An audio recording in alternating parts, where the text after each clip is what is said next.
Calm yourself. Graceful, serene, be like Jane, not like Lydia. It's that time of year again!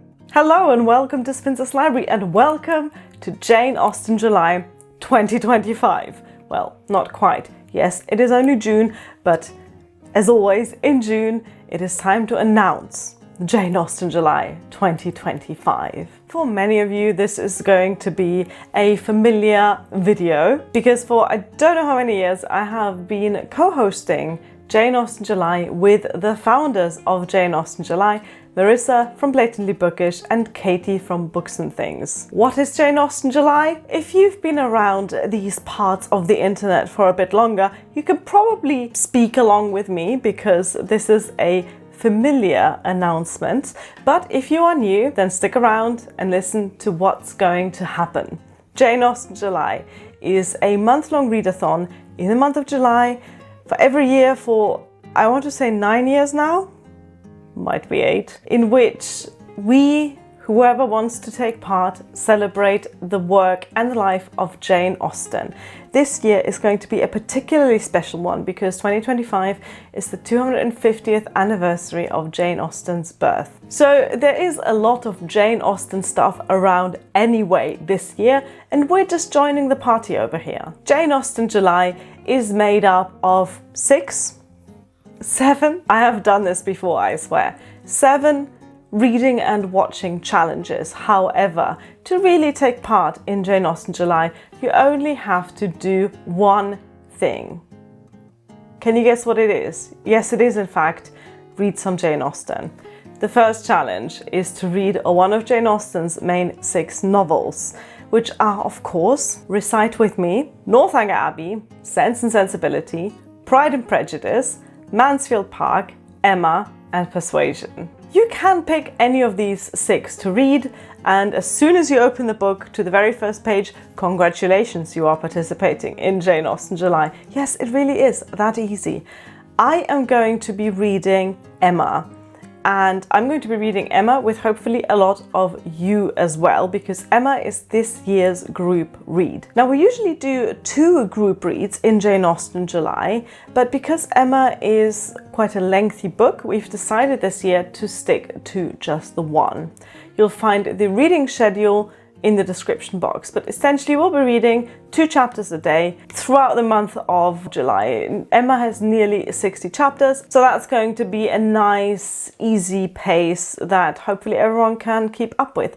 I adore Emma. It's my second favorite Jane Austen novel, right after Pride and Prejudice, because as you know, I am a basic bitch. But Emma has the same things that I love about Pride and Prejudice, but kind of more of them because it is a longer book. It spends more time on the comedy of some of those quintessential Jane Austen side characters, Mrs. Elton, of course, and Miss Bates. It also has quite a few of those not so great gentlemen, whom of course we adore as Jane Austen readers. Emma just lives through its characters, and more so than any other Jane Austen novel, Emma is so focused on this very small circle, this very small society that Emma lives and sort of reigns over like a queen bee. I love diving into that world every now and again. It really is such an excellent book. Of course, Jane Austen said about Emma that she's a main character that readers are probably not going to like, and there's no denying that Emma is not as easy to love as some of the other Jane Austen heroines, but there's so much to her character, and the transformation she goes through in her book is one of the more extreme ones. She really changes from start to finish. So I hope I've convinced you to also pick up Emma for this Jane Austen July and to read it with us starting on July the 1st. But of course, you can read any of Jane Austen's novels to fulfill the first and really the only challenge that matters in Jane Austen July. But let's move on to the other challenges of Jane Austen July, which are entirely optional but also fun. In fact, I think they are what makes Jane Austen July, Jane Austen July, so stick around. The second challenge is to read something by Jane Austen that doesn't fit into category 1, so not one of those 6 novels that make up her canon. And there's quite a few options there. Jane Austen, of course, died fairly young, so she was not the most prolific author, and definitely not as prolific as I would have liked, but there's still some work that doesn't fall into the category of her main canon. My favorite non-canonical Jane Austen work is probably Lady Susan, which is a epistolary novel about a very different type of main character. Lady Susan is a bit older, I mean still like in her 30s, but you know, she is a widow, she has a daughter, she is manipulative and scheming. Imagine a novel centered around a young Catherine de Bourgh. She's that kind of character. She's absolutely hilarious, and so is the novel Lady Susan. Highly recommend. You can also read Jane Austen's unfinished novels, Sanditon, which has of course been turned into a pretty big TV drama on ITV, and The Watsons, of which there unfortunately is only a little fragment. You can also read non-fiction Jane Austen. Yes, by that I mean her letters. I read her letters in one Jane Austen July and found them fascinating from a historical point of view. It's just interesting to see how people talk to each other. You can also read her Juvenilia, which unfortunately is something I haven't really dived into too deeply, but there are short stories, and I think there's also some non-fiction writing, some essays. However, for info on her Juvenilia, you should check out the announcement videos of my co-hosts Marissa and Katie, because I'm sure they have a lot more to say about that. Let's move on to challenge number 3 now, and that is, I'll admit, the one that I struggle with the most. The challenge is to read a non-fiction book about Jane Austen or her time. I don't read non-fiction for fun. I know, I'm sorry. Even really well-written non-fiction for me always has a whiff of university and school and learning about it. So even though over the years of doing Jane Austen July, I have read quite a few non-fiction books about Jane Austen or her time, and of course many more during my studies, there's really only one that I tend to bring up in Jane Austen July, and that is A Time Traveller's Guide to Regency Britain by Ian Mortimer, which is an interesting book, though by no means perfect. As always, I'll link my review video of that book in the description box if you want to check that out. But because this is Jane Austen's 250th birthday this year, there are a lot of non-fiction books about her coming out. And there are a few among those that I've written down because they sound quite interesting. So I want to talk to you about those. These are all books that either are coming out this year or that have already come out, but I haven't read yet. The first one is A Jane Austen Year, which is written by Sophie Reynolds and curated by Jane Austen's house, the museum of the house in which she lived in Hampshire. This is a really fun-looking coffee table book. It's got beautiful pictures of Jane Austen's house and Jane Austen's belongings, and lots of little biographical tidbits. It's a bit different. It's not a non-fiction book you read cover to cover. It's a coffee table book. It's something you have lying around and pick up and leaf through the pages and just enjoy the aesthetics of it, as well as the snippets of information you get through it. Something a bit more academic that I came across is called Jane Austen's Bookshelf. This is written by Rebecca Romney. This is an exploration of the authors that inspired Jane Austen. We're talking Frances Burney, Anne Radcliffe, Charlotte Lennox, all of these authors that Jane Austen read, and many of whom influenced her work directly. We know how Northanger Abbey, for example, is concerned with contemporary Gothic fiction. We know how in Mansfield Park the theatre and plays, play a major part in the plot. So Jane Austen very clearly read a lot of books, but she also let those books directly influence her work. Having a book that takes a bit of a deeper dive into those influences and helps shine a light on Regency and Georgian fiction that we don't talk about as much as we do Jane Austen. Jane Austen really does stand out among her contemporaries, but she's not wholly separated from them. This is really fascinating. This has a very high chance of actually ending up on my TBR this year. Incidentally, all of the books that I mentioned are going to be in the description box, so if you are not catching a title or an author's name, then do not panic, you can just go and have a look in the description box. The fourth challenge is to read a retelling of a Jane Austen book or a work of historical fiction set in the time of Jane Austen. This is quite a broad category, and I'm not going to go through every type of book that can fit this challenge. There is a lot. This one's like a wild card. You can pretty much pick any book you want to read and make it fit this challenge in one way or another. There is lots of modern fiction set in the Regency, in particular if you look at the romance section of the bookstore. If you know me, you know I'm not really one for modern literature.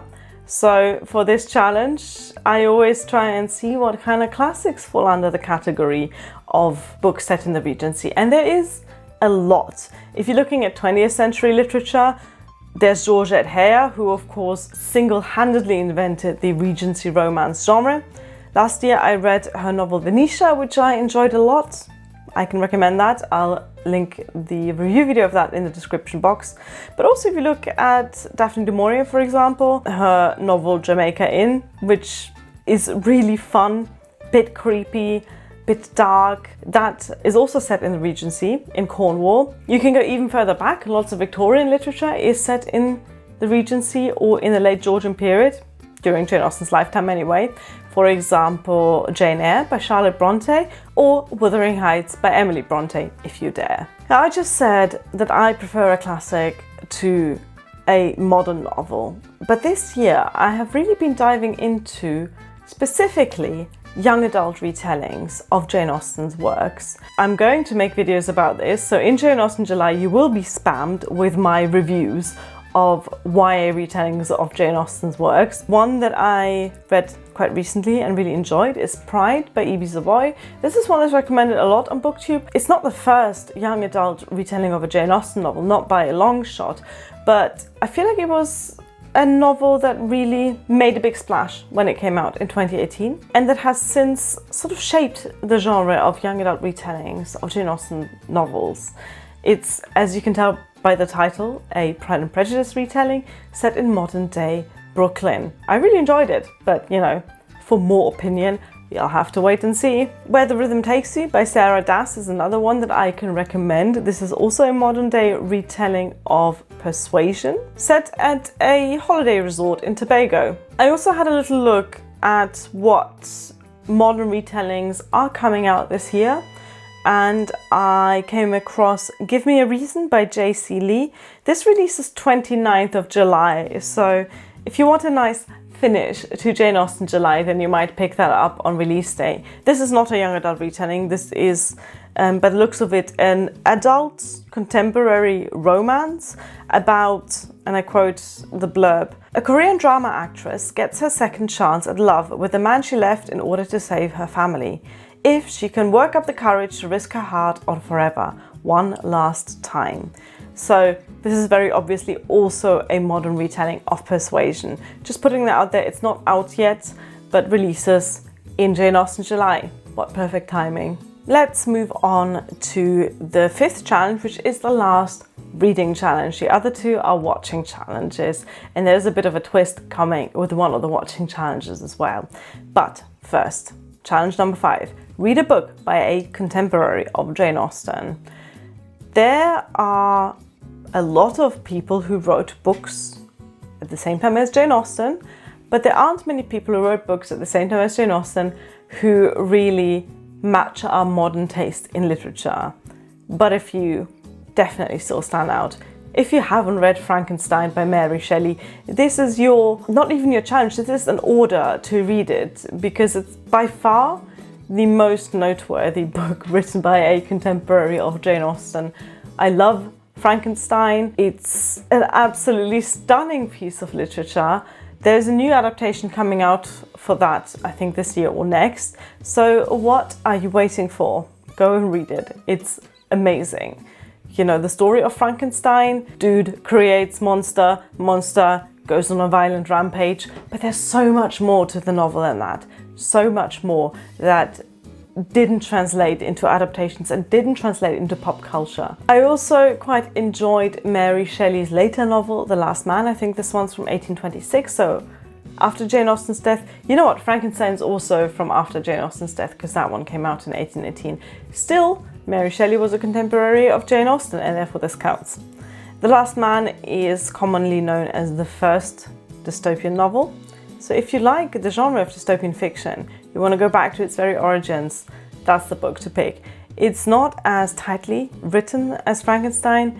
It's much more sweeping. It's much less plot driven, but it is a fascinating read, and you recognize so many tropes of dystopian fiction that we just know from that genre. And to think that Mary Shelley wrote this in 1826 and basically came up with those tropes is amazing. You could of course read some non-fiction from Jane Austen's contemporaries, for example, A Vindication of the Rights of Woman by Mary Wollstonecraft, who's of course Mary Shelley's mother. This is a proto-feminist manifesto of sorts. It's really interesting to see how feminist thought developed from the late 18th century to today. Lots of things that we would disagree with today, but also a lot of things that just show how much of a thinker Mary Wollstonecraft was. This is such a trite thing to say about a literal philosopher. Mary Wollstonecraft really thought outside the box. But you know what I mean. We think of our politics and our philosophies as things that are just there and that exist, like a force of nature. But feminist thought is not like gravity. This is something that someone came up with and then got developed in dialogue and in written pamphlets and manifestos like A Vindication of the Rights of Woman. It's a fascinating book if you're interested in the history of feminism. Another really big name novelist that you cannot avoid when you think about the period that Jane Austen wrote in is of course Walter Scott. And he is probably the author that's going to end up on my TBR for this Jane Austen July. I tried reading his book The Heart of Midlothian many years ago and gave up very quickly. But I want to give him another chance. He's such a major name that I feel like I have to give him another chance. Other than novels and non-fiction, you can also read poetry. Lots of the big romantic poets are contemporaries of Jane Austen, such as Byron, Shelley, Blake, Keats, and probably some other men that are only known by their surnames. I'm not a fan of poetry, but lots of people are, so I just want to put it out there that poetry exists. You got enough reading material yet? Good, because now let's talk about the watching challenges. Challenge number 6 of Jane Austen July, to watch a direct screen adaptation of Jane Austen's work. By that I mean an adaptation of one of her books that's not trying to change anything about the book. There's so many good adaptations. I don't really feel like I have to go through all of my favorite ones again. This year I want to talk about one adaptation in particular that we, the hosts of Jane Austen July, want to watch as a group. And that is Emma. That's Emma 2020. The latest film adaptation of Emma. Weird to think that's already 5 years ago. It really feels like a very recent work, but it isn't. This is the adaptation that we want to watch with all of you. Now, the details of that have not yet been decided by us. We need to figure out how to do this, whether there's going to be some sort of live watch party or whether we'll just say we're all going to watch Emma 2020 and then Katie, Marissa and I are going to do some sort of collaborative discussion video about it or something like that.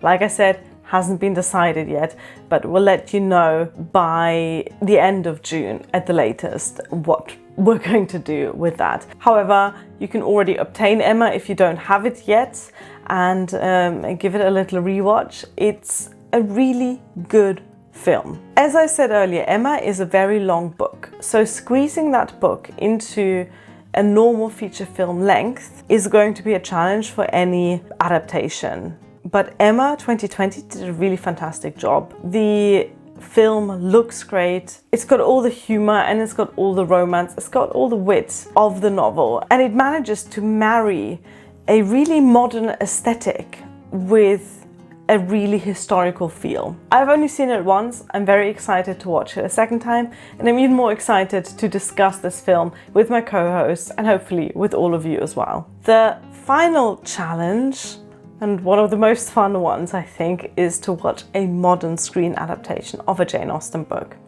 What I mean by that is any adaptation that modernizes Jane Austen's work, that puts a spin on it. The classics are, of course, things like Clueless, Bridget Jones's Diary, Bride and Prejudice. There's some more recent examples like Fire Island, which I also recommend pretty much every year. But today I want to shine the spotlight on what I'm pretty sure counts as a modern adaptation of a Jane Austen work, even though really it is an adaptation of an adaptation, and that is Ben Fensom's hilarious budget Pride and Prejudice.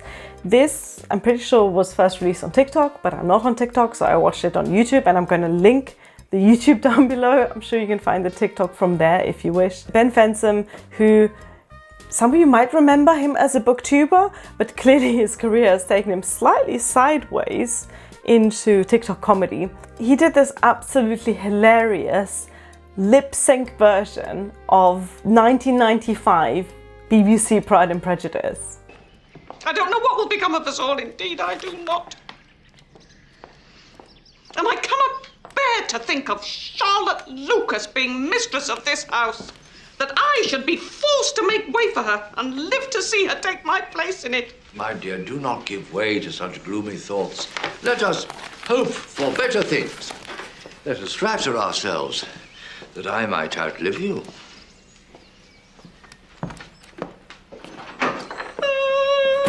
I cannot explain the genius of this. You can tell this is a person who has watched Prejudice 1995 until they memorized every second of it. Just watch it, okay? Just please do me the favor and watch it. It's amazing. It's incredible. It's genius. If you haven't seen it yet, watch it. And there you go, a slightly chaotic Jane Austen July 2025 announcement. I really hope I haven't forgotten anything. But if I have, you will find what I've forgotten to talk about in the announcement videos that my co-hosts made. Both of them are linked down below. Everything's linked down below. Just open the description box and click away to your heart's content. Wait, not just yet. Damn, I always forget to talk about this. I have memberships on my channel. If you want to give me money, I'll happily take your money. You can sign up, join. There's a button under the video. I'm supposed to be saying these things, but I keep forgetting. I've said it now. If you want to use this Jane Austen emoji, for example, which I made, you can tell it took me a lot of work. Anyway, you can use that emoji in the comment section if you sign up to my memberships. I'll see you very soon with my Jane Austen July TBR. Thank you so much for watching. Bye.